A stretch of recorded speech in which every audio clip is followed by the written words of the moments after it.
ben blij dat de familie van mijn moeder hier ook aanwezig is. Ayah saya meninggal pada situasi politik di Papua dan khususnya di Maigrad pada saat itu. Lalu kami hanya tinggal dengan mama, seorang janda. Kami ada 5 saudara, saya anak keempat dari kelima saudara. Mijn vader is in 1967 overleden in de politieke situatie in Maigrad. En na die tijd heeft mijn moeder ons op laten groeien en ik ben de 4e dochter van het gezin. Iya, saya diutus oleh Sinode GKI di Tanah Papua melalui P3W GKI sekolah di Sekolah Pendidikan Wanita Kristen di Magelang, Jawa Tengah 4 tahun. Ik ben vanuit de synode mag ik in Magelang voor de christelijke damesschool uitgezonden om daar naar school te gaan. En na die tijd vanuit de P3W. Dan saya kembali bekerja dengan Mama Mareke di P3W GKI dari tahun 90 sampai dengan 99. Ik ben na die tijd teruggegaan naar de P3W om daar les te geven en samen te werken met Marijke Bakker. Saya bekerja di P3W itu oleh karena dorongan juga dari mama saya karena dia seorang janda yang bekerja untuk perempuan dan merasa P3W adalah tempat yang tepat untuk saya bekerja bagi perempuan.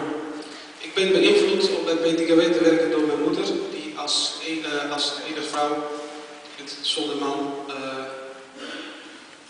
thuis zit en daarom ben ik mij daarop beïnvloed om daar te komen werken. Saya di P3W karena ada 4 bidang. Saya bekerja di bidang pendidikan dan pelatihan bagi perempuan, wanita gereja yang terlupakan dari pembangunan. Bij de P3W werk ik voor de afdeling scholing, voornamelijk voor de vrouwelijke scholing. Di P3W saya belajar banyak untuk bekerja dengan para perempuan, dengan mama-mama, mulai dari kampung, pinggiran pantai, pesisir, dan gunung. Disitulah saya belajar mengenal diri sebagai perempuan. Bij de P3W ben ik gaan werken met verschillende soorten vrouwen van alle hoeken van het land, vanaf de kust en ook het binnenland. Zodoende heb ik heel veel geleerd om met vrouwen te kunnen werken in Papua. Lalu tahun 1999 saya pikir saya perlu juga harus sekolah, maka saya ikut pendidikan di Unjen dan saya minta berhenti dari P3W. In 1999 ben ik gestopt bij de P3W om verder te gaan studeren bij de Universiteit Cendrawasih. Dan sementara kuliah saya bekerja dengan LSM yang memang lebih fokus kepada pekerjaan perempuan dan anak karena saya cukup lama di P3W mengenal dengan pekerjaan perempuan dan anak. Tijdens het studeren ben ik gaan werken voor NGO's die voornamelijk voor de rechten van de vrouwen opkomen. 11 tahun saya bekerja di LSM, di NGO yang fokus untuk isu-isu perempuan dan anak.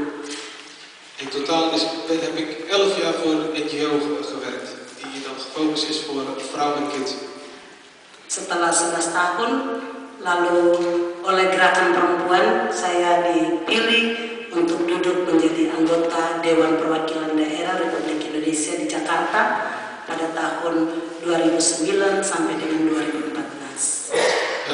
Na 11 jaar ben ik uitgekozen voor het parlement om in Jakarta te zitten. Vanaf 2009 tot 2014. Demikian perkenalan saya. Dit is mijn kennismaking met jullie.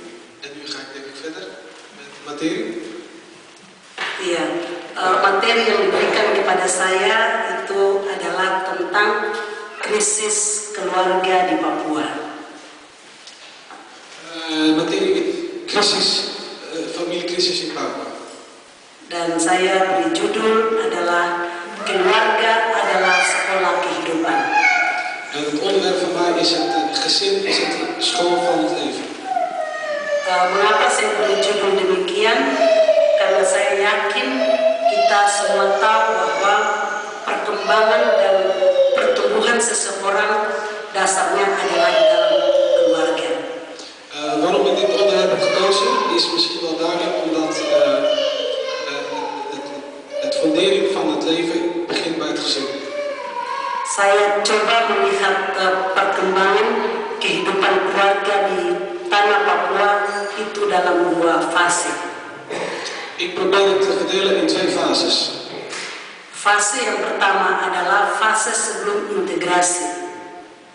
De eerste fase is de fase voor de integratie en dat is tot 1962.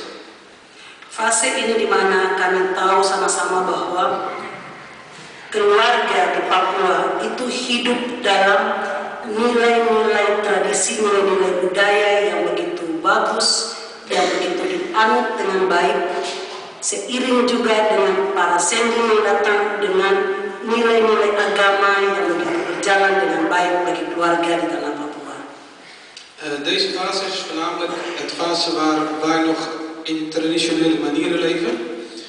En parallel zijn we met het sending die ons ook dingen hebben geleerd.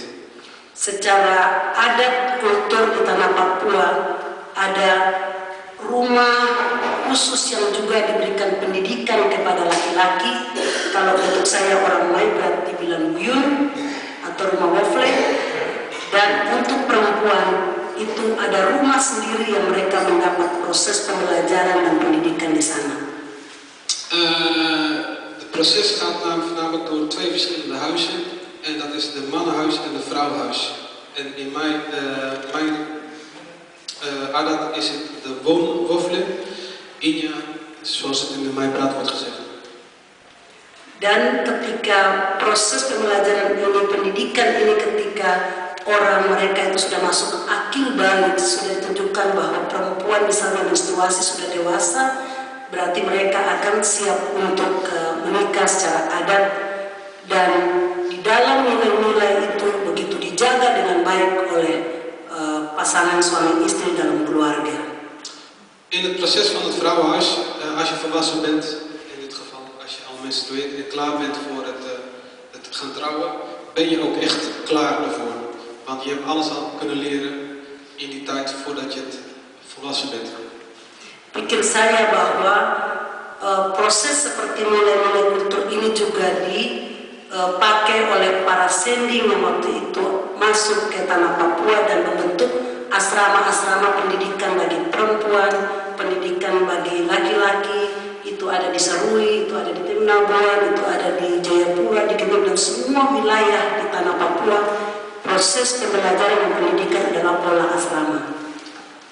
Deze proces kan ik vergelijken met het proces net zoals de zendelingen deden. En dat is door de internaten gaan bouwen en de scholing zoals in Serui, Jayapura en nog meer plekken in Papua.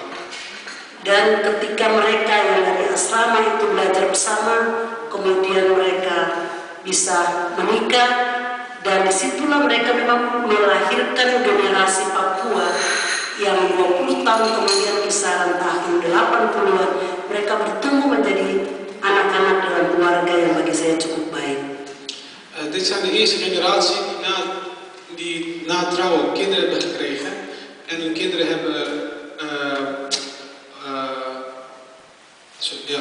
opgeleid, waardoor ze rond de 1980 jaren een goede generatie waren. Walaupun di tahun 70-an sampai 80-an itu ada suatu krisis situasi politik maupun sudah terbuka pendatang cukup banyak masuk juga ke Papua, tetapi nilai-nilai kekerabatan, kekeluargaan itu masih terjaga di dalam keluarga-keluarga di Papua dengan baik.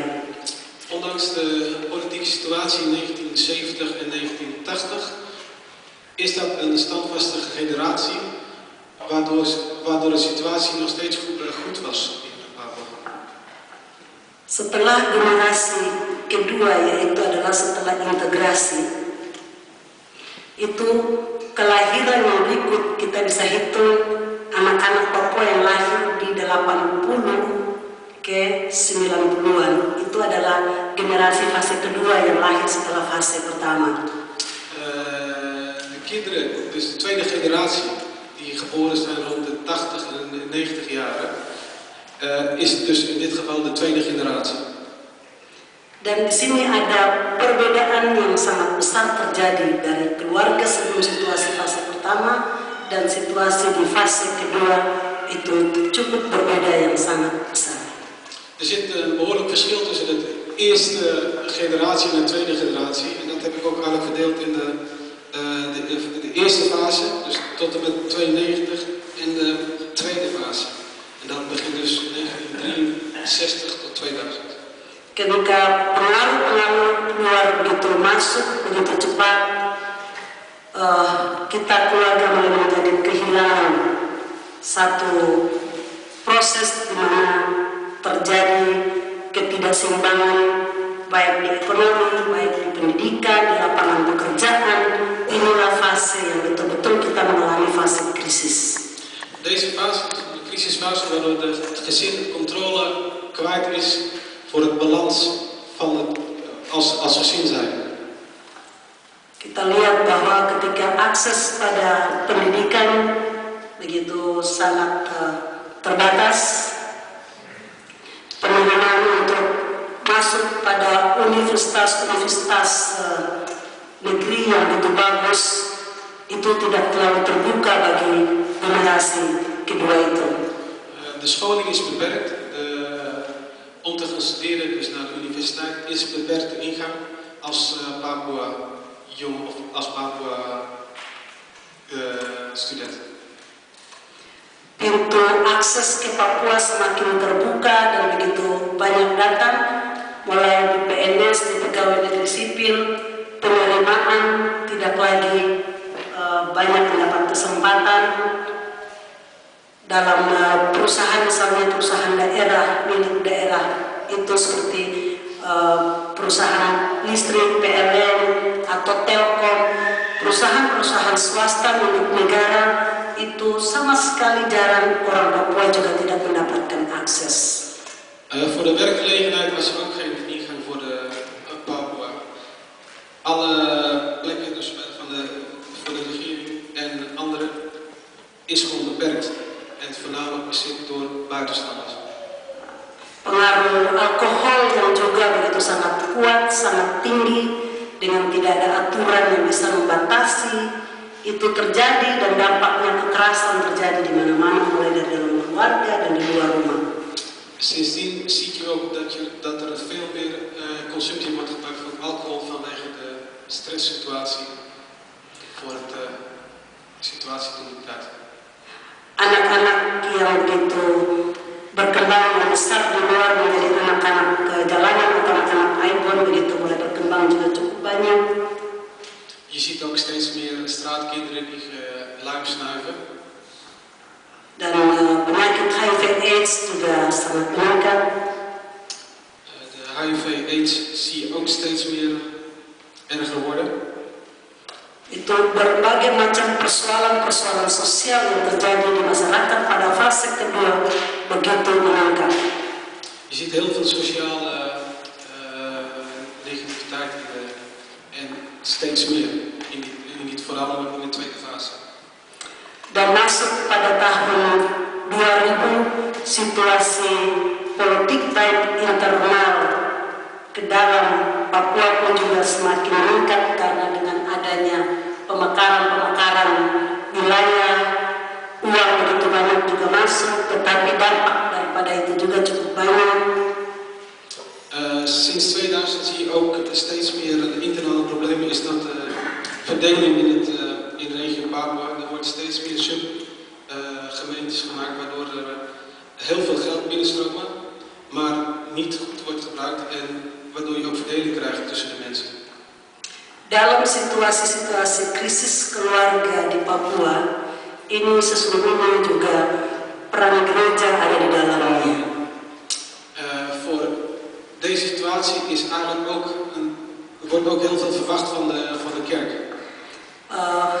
Kita tahu sama-sama bahwa ketika masa integrasi itu sekolah berpola asrama tadi itu mulai menjadi berkurang, tetapi lahirnya P2S pada saat itu yang sekarang disebut menjadi P3WGKI, lalu ada asrama yang Mamuribo. Ini yang masih ada untuk terus nilai-nilai di fase pertama itu masih ada di dalam lembaga gereja. De enige wat nog wat stabiel was van de eerste fase, dus de internaatfase, is vroeger de PTKS, nu bekend als PTKW. En meisjesinternaat Jan Mamuribo, dat is de enige stabiliteit voor de vrouwen tot nu toe. Dan ketika para perempuan yang sebenarnya datang dari sekolah, dididik, diajar dengan baik dalam proses sebagai keluarga Kristen, itu sangat bermanfaat ketika dia keluar dari PTKW. Dus de meisjes die dan die begeleid worden, of tenminste die daar hebben gezeten, die worden goed begeleid en opgeleid, waardoor ze, als ze klaar zijn met een opleiding bij de PTKW, het ook meenemen en uitgeven in de campus. Itu dari fase pertama yang mungkin masih tersisa dalam proses membentuk keluarga di tanah Papua. Dit is de enige stabiliteit wat we nog zien in Papua. En dat vergelijken met de eerste fase. Wilayah Papua begitu luas, sangat besar, dan ketika ada P3W itu ada cabang di Wamena dan ada di Kepala Bumi Jaya Soro dan ada di Jayapura. Sebenarnya ini merupakan lembaga gereja yang perlu disupport dan perlu didukung. Maar Papua is heel groot en voor PTKW heeft in Jayapura, in Polibo en in Teminabuan de enige. Eigenlijk moeten we er meer van hebben en er moet meer support komen voor zulke opleidingen. Dan gereja secara keseluruhan sebenarnya adalah satu hal yang perlu untuk dilihat, bagaimana pendekatan metode yang secara kontekstual dengan perkembangan yang terjadi. Disinilah pelayanan yang perlu dilihat pendekatan yang tepat. De kerk moet dit als voorbeeld nemen, zodat de context en de benadering naar de Papua veel beter wordt. Karena memang secara hierarki dan struktur, gereja punya struktur dari tingkat sinode, klasis, sampai pada tingkat jemaat, sehingga pola pelayanan pembinaan itu akan menjadi kuat karena strukturnya begitu ada. De structuur van de kerk is heel goed, van de synode naar de klassies toe. En hier moeten ze meer gebruik van maken. Sementara peran daripada pemerintah dan organisasi perempuan di luar gereja itu juga cukup bekerja dengan pekerjaan mereka masing-masing dan concern mereka masing-masing dengan sasaran yang tentunya juga adalah warga jemaat. Dit moet samenlopen met de vrouwenorganisatie vanuit de regering zijn en buiten de kerk zijn. Dari konteks pemerintah kalau melihat gejala dan krisis yang terjadi di kalangan remaja, yang terjadi pada generasi muda di Papua, sebenarnya tidak melihat dalam proses pembinaan yang begitu mendalam. De situatie wordt niet goed bekeken vanuit de kerkzijde.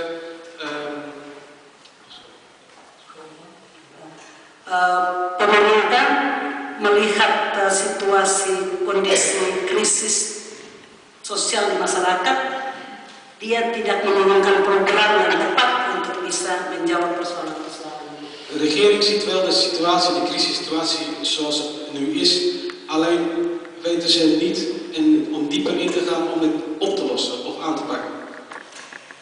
Karena dulu berangkat dari pengalaman bekerja di P3W, kami berpikir bahwa untuk membangun Papua, untuk membangun generasi muda, bangunlah perempuannya. Vanuit de PTKW kijk is het van je moet aandacht geven naar de vrouwen goed opleiden, dan heb je ook een goede fundering voor het gezin, voor Papua.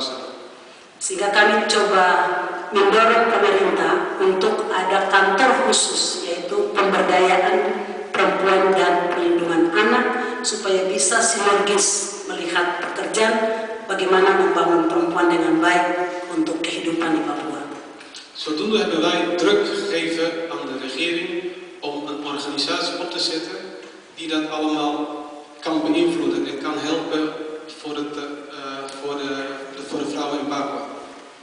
Tapi tentunya cukup juga mengalami kendala banyak karena lebih banyak level pemimpin itu adalah dipegang oleh laki-laki yang punya mindset yang tidak punya perspektif gender yang bagus. Alleen we lopen heel vaak tegen dat de hoofden van de regering die dat allemaal aansturen allemaal mannen zijn en die zien dat allemaal niet zo. Jadi misalnya perempuan terus demonstrasi kemana-mana bahwa buat aturan supaya jangan ada jual minuman bebas masuk di Papua. Tetapi tidak ditanggapi positif karena laki-laki yang menjadi pemimpin di daerah melihat itu hal yang menambah aset bagi daerah, menambah pendapatan daerah sehingga tidak serius untuk membuat aturan tentang minuman keras di Papua. Wij als Papua demonstreren ook heel vaak ook tegen het alcoholgebruik in Papua, maar de hoofden van de regering die dat allemaal bepalen vinden dat dat de grootste inkomstenbron is voor Papua. Dus waarom zouden ze ermee stoppen? Misalnya juga bicara tentang kekerasan terhadap perempuan, selalu juga dilihat tidak serius oleh pemerintah bahwa pelakunya adalah lebih banyak juga datang daripada laki-laki yang oleh dampak dari minuman keras itu.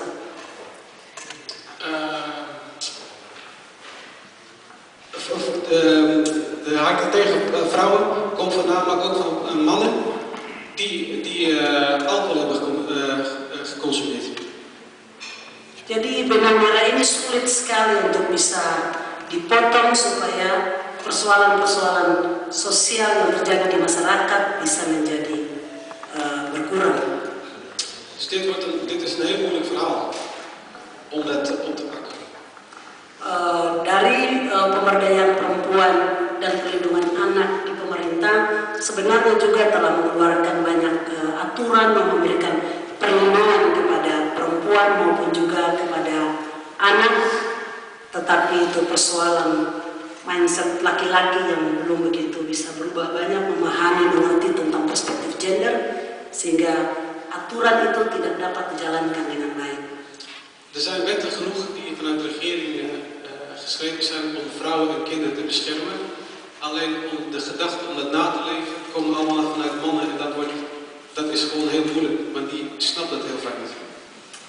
Memang untuk merubah pemahaman dan ini membutuhkan waktu untuk terus bisa merubah pola pikir daripada para pemangku pengambil kebijakan dalam pembangunan. Dit vraagt heel veel tijd om de gedachte van de regering, van de mannen om te laten.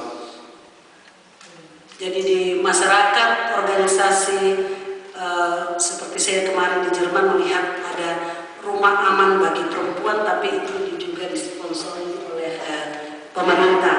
Tetapi kami di sana begitu sulit untuk pemerintah ada kerjasama yang baik dengan organisasi-organisasi di gereja maupun organisasi di masyarakat supaya membawa pembangunan itu lebih baik. In Duitsland had ik kennis mogen maken met het Blijf van mijn Lijfhuis voor vrouwen. En die wordt door de regering aangestuurd. In Papua wordt het een heel moeilijk verhaal, omdat de regering dat niet kunnen en niet weten op te zetten. Memang membutuhkan waktu untuk merubah mindset pola pikir dengan kerja gerakan-gerakan yang tentunya terbangun dari para perempuan. Dit heeft tijd nodig om dat te laten snappen in Papua. Kesimpulan saya adalah memang untuk membangun masa depan Papua tidak ada kata lain selain orang Papua memang harus bangkit, bersatu dengan hati yang tulus, memulai dari dalam dirinya, keluarganya, bergandengan tangan untuk maju dan berubah. Mijn conclusie is dat wij als Papua zijn we allemaal vanuit ons eigen hart moeten gaan opstaan en daarvoor met z'n allen gaan vechten. Gereja memegang peranan penting sebagai dokter yang tepat dalam. En kerk is dan ook, neemt hier een heel belangrijk punt als dokter die ons kan aansturen. Dalam menyembuhkan pasien yang sedang sakit. In dit geval dus de patiënt die ziek zijn probeert te genezen. Pasien membutuhkan para dokter ahli yang mempunyai diagnosa yang tepat dan peralatan yang canggih tepat guna. En als patiënt zijnde heb je altijd een goede dokter nodig die precies weet wat je nodig hebt. Dan P3W lah tempat yang tepat bagi saya untuk proses di mana juga membina dan membangun satu perempuan, berarti menyelamatkan satu generasi. En mijn voorbeeld is in dit geval P3W, die mij als vrouw zijnde heb opgeleid. En voor mij betekent voor één vrouw, als je het goed opleidt, heb je een enige generatie wat goed is. Dan pendekatan yang dipakai adalah menggali nilai-nilai kearifan lokal untuk membangun kepercayaan dan pengharapan masa depan keluarga pada umumnya dan Papua secara khusus. En hier wordt ook het traditionele gebruikt om dit tot stand te laten komen. Demikian dari saya, dan nanti akan lebih berkembang lagi ketika ada pertanyaan-pertanyaan yang bisa ditanyakan. Dit is mijn materie en als er meer vragen zijn, dan hoor ik het graag.